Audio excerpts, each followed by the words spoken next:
오늘 우리에게 주시는 하나님의 말씀은 사도행전 15장 12절에서 21절까지의 말씀입니다. 사도행전 15장 12절에서 21절까지의 말씀을 제가 봉독하겠습니다. 온 무리가 가만히 있어 바나바와 바울이 하나님께서 자기들로 말미암아 이방인 중에서 행하신 표적과 기사에 관하여 말하는 것을 듣더니 말을 마침에 야고보가 대답하여 이르되 형제들아 내 말을 들으라. 하나님이 처음으로 이방인 중에서 자기 이름을 위할 백성을 취하시려고 그들을 돌보신 것을 시므온이 말하였으니 선지자들의 말씀이 이와 일치하도다. 기록된 바 이후에 내가 돌아와서 다윗의 무너진 장막을 다시 지으며 또 그 허물어진 것을 다시 지어 일으키리니 이는 그 남은 사람들과 내 이름으로 일컬음을 받는 모든 이방인들로 주를 찾게 하려 함이라 하셨으니 즉 예로부터 이것을 알게 하시는 주의 말씀이라 함과 같으니라.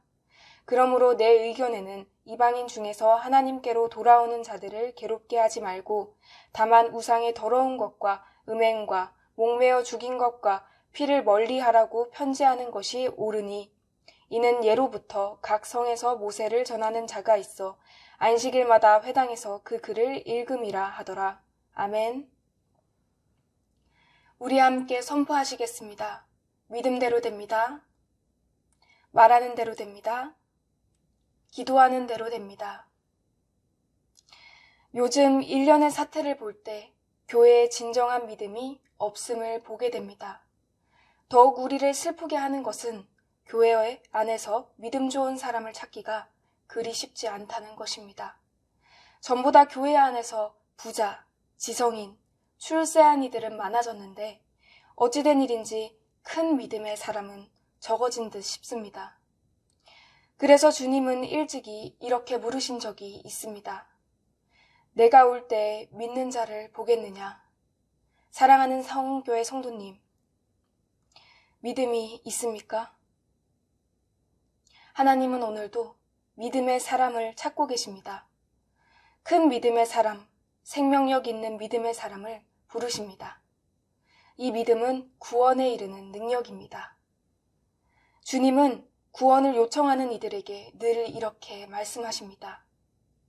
내 믿음대로 될지니라. 오늘 우리 역시 믿음의 분량대로 구원의 능력을 체험하게 될 것입니다.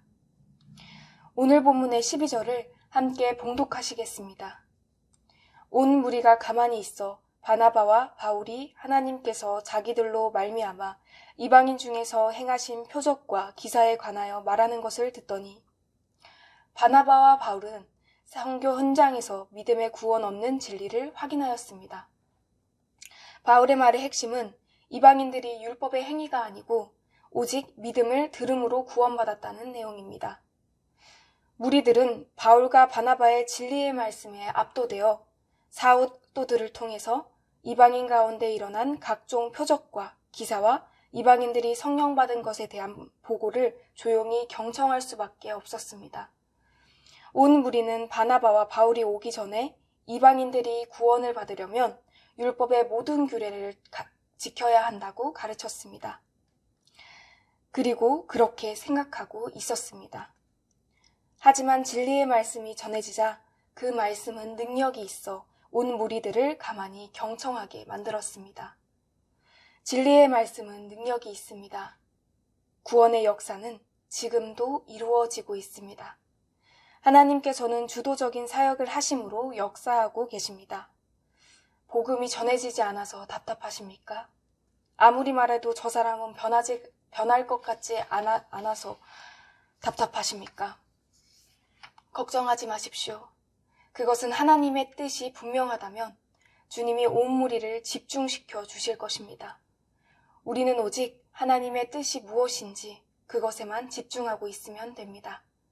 본문 13절, 14절의 말씀을 함께 봉독하시겠습니다. 말을 마침에 야고보가 대답하여 이르되 형제들아 내 말을 들으라.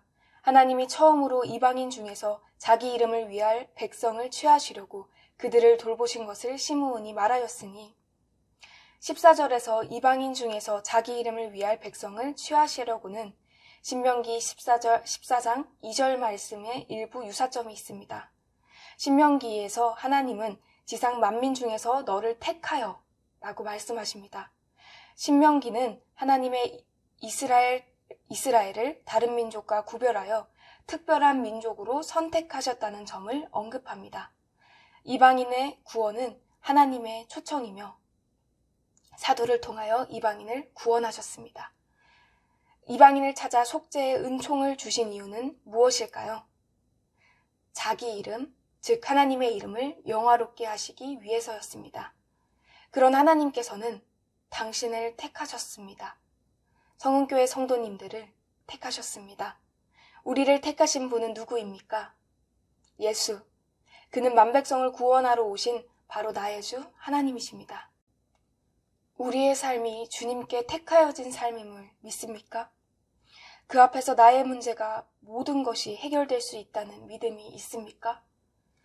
그렇다면 이제 우리는 그 어떤 고통적인 상황에서 근심하지 않을 수 있습니다. 두려워하지 않습니다. 절망하지 않습니다. 우리를 사랑하시는 나의 주 그리스도 하나님으로 인하여 넉넉히 이기게 될 것임을 믿기 때문입니다. 우리는 하나님 안에서 존귀하게 되고 하나님은 우리 가운데 영화롭게 되십니다. 이 모든 것은 우리의 행위가 아닌 주님께서 우리를 택하심으로 이루어졌습니다. 본문의 15절부터 18절까지의 말씀을 읽겠습니다. 선지자들의 말씀이 이와 일치하도다.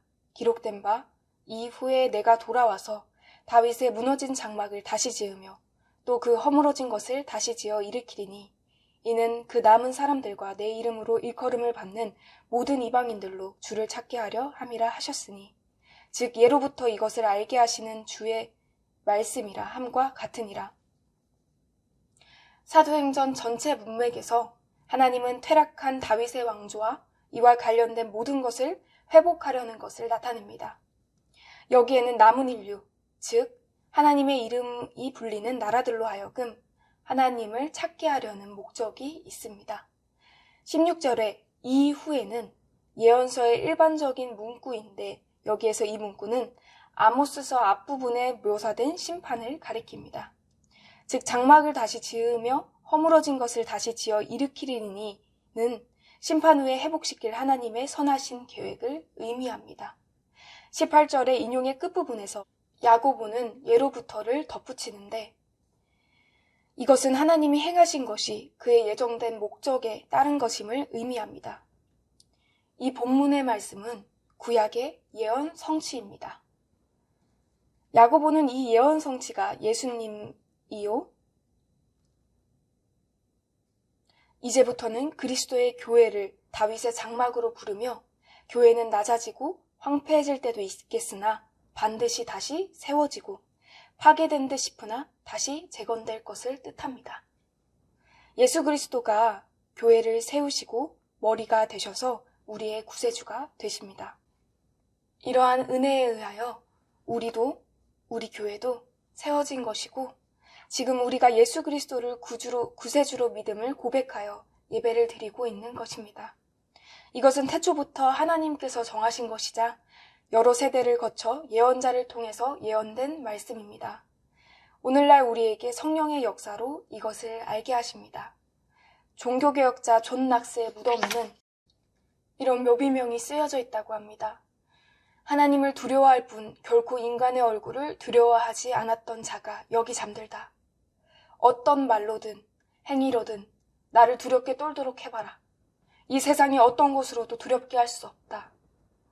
나는 오직 하나님만을 두려워할 뿐이다. 이런 의미가 아닐까요? 마음에 두려움이 생기는 이유는 마음의 중심에 하나님이 계시지 않기 때문입니다. 하나님이 일하실 자리에 내가 서 있는 것, 그것은 교만입니다. 하나님을 구세주로 믿을 때에 두려움은 사라지고 능히 고난을 넘어서 평안할 수 있고 자유할 수 있고 승리할 수 있게 됩니다. 하나님은 살아계십니다.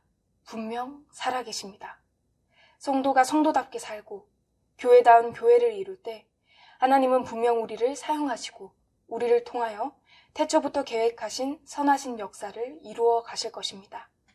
사도행전 15장 19절에서부터 21절의 말씀을 함께 봉독하시겠습니다. 그러므로 내 의견에는 이방인 중에서 하나님께로 돌아오는 자들을 괴롭게 하지 말고 다만 우성의 더러운 것과 음행과 목매어 죽인 것과 피를 멀리하라고 편지하는 것이 옳으니 이는 예로부터 각 성에서 모세를 전하는 자가 있어 안식일마다 회당에서 그 글을 읽음이라 하야더라. 야고보는 새로운 진리가 과도교적인 시기에 있어서 이방인들이 원활하게 받아들이지 못하는 점을 너무 정죄하지 말아야 한다고 격려합니다. 먼저 진리를 받아들인 사람들이 모범을 보여 그들이 믿고 돌아오기를 기다려야 한다고 합니다. 진리는 양보할 수 없지만 아직 진리에 이르지 못하는 자들에게 정죄하기보다는 양보와 용서를 베풀며 진리로 올 때까지 사랑으로 기다려 주어야 합니다. 우리는 여기서 야고보 사도의 인격과 신앙에 있어서 배울 점이 있습니다. 야고보는 사도의 진리를 분명히 밝히고 말씀 속에서 분명한 해결책을 제시받아 진리에 이르지 못한 자들을 너그럽게 감싸주었습니다. 우리도 야고보의 마음을 본받으면서도 진리는 어느 누구에게도 양보하지 말고 끝까지 지킬 수 있는 서운교회 성도님들이 되시기를 소망합니다. 오늘 본문은 구속사의 중요한 국면을 보여주고 있습니다. 바울과 바나바는 제1차 선교여행을 통해서 하나님께서 그들과 함께 하신 것과 이방인에게 구원의 문을 여신 것을 파송교회인 안디옥 교회에 보고하였습니다. 그리고 두 사도는 잠시 동안 안디옥 교회에서 평안하게 교제를 나누고 있을 때 유대로부터 형제들이 와서 이방인들이 구원을 얻으려면 율법의 모든 규례를 지켜야 한다고 가르쳤습니다.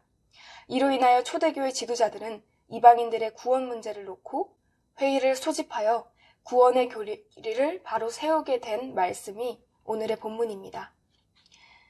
예수님 당시 유대인들의 잘못은 무엇입니까? 율법을 가지고 하나님 앞에 율법을 기준 삼아 율법 안에서 참 빛과 진리가 있다고 믿었습니다. 이 율법을 가지고 있음을 즐거워하면서도 또 남에게 율법을 가르치기를 좋아했습니다.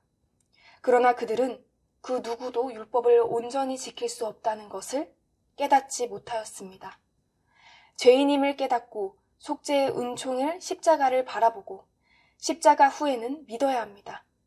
이때 유대인들은 율법을 주신 목적인 죄를 깨닫고 속죄의 은혜 앞에 나오게 하는 것임을 거부하고 그것을 지키는 것처럼 생각하였고 자기는 지키고 있다고 믿으면서 남에게 지킬 것을 강요하였습니다.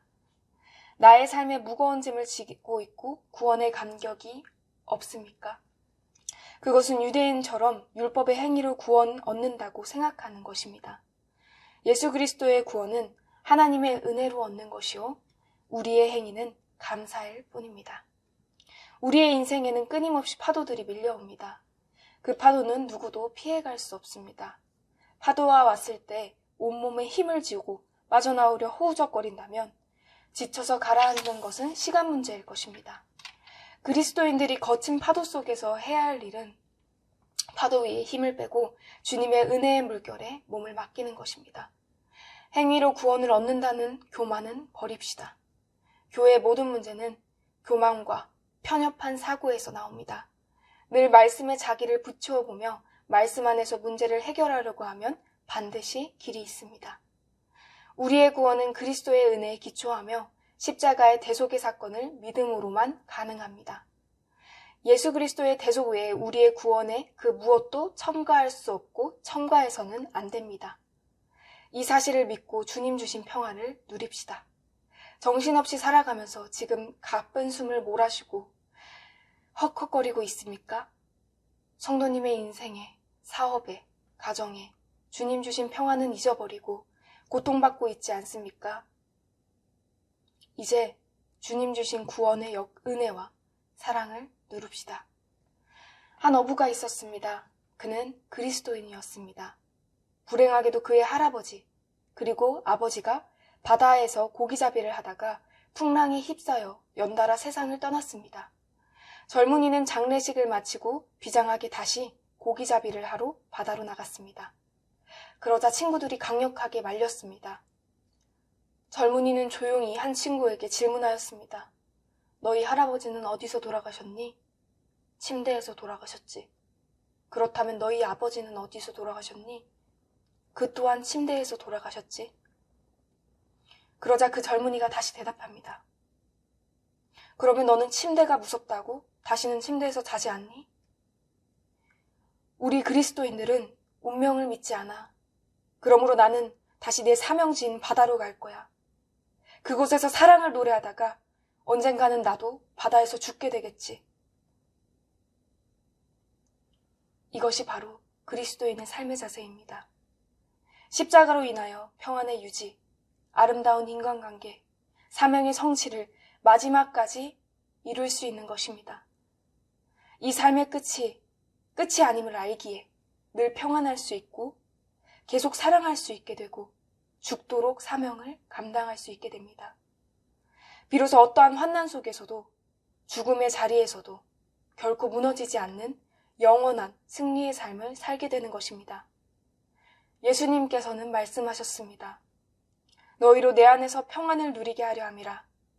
세상에서는 너희가 환난을 당하나 담대하라. 내가 세상을 이기었노라. 주님의 말씀을 믿으십니까? 이제 영원한 승리가 바로 성도님, 당신의 것입니다. 주님의 명령이 성은교회 성도님들의 마음 중심에 자리 잡아 승리하는 믿음의 삶이 되기를 주님의 이름으로 축복합니다. 다 함께 기도드리겠습니다. 사랑의 하나님, 구원의 역사 속에서 우리를 택하여 불러주심에 감사드립니다. 하나님으로 인하여 넉넉히 이기게 될 것임 믿습니다. 성도님들 한 분 한 분의 삶이 하나님 안에서 존귀하게 되고 그 가운데 주님의 권능의 길을 예비하시는 은혜를 체험케 하여 주시옵소서. 삶의 문제 가운데 오직 주님만 바라보고 인내하는 믿음을 갖게 하여 주옵소서. 우리의 구원자 되시는 예수님, 하나님을 구세주로 믿을 때 두려움은 사라지고 능히 고난을 넘어서서 평안하게 하시고 자유하게 하옵소서.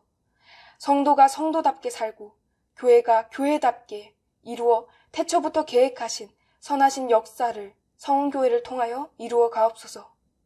교회는 낮아지고 황폐해질 때도 있겠으나 반드시 다시 세워지고 파괴된 듯 싶으나 다시 재건될 것을 믿사오니 교회를 세우시고 예수 그리스도께서 머리 되어 주사 예수님을 알지 못하는 사람들을 진리 가운데로 이끄는 교회 되게 하여 주옵소서.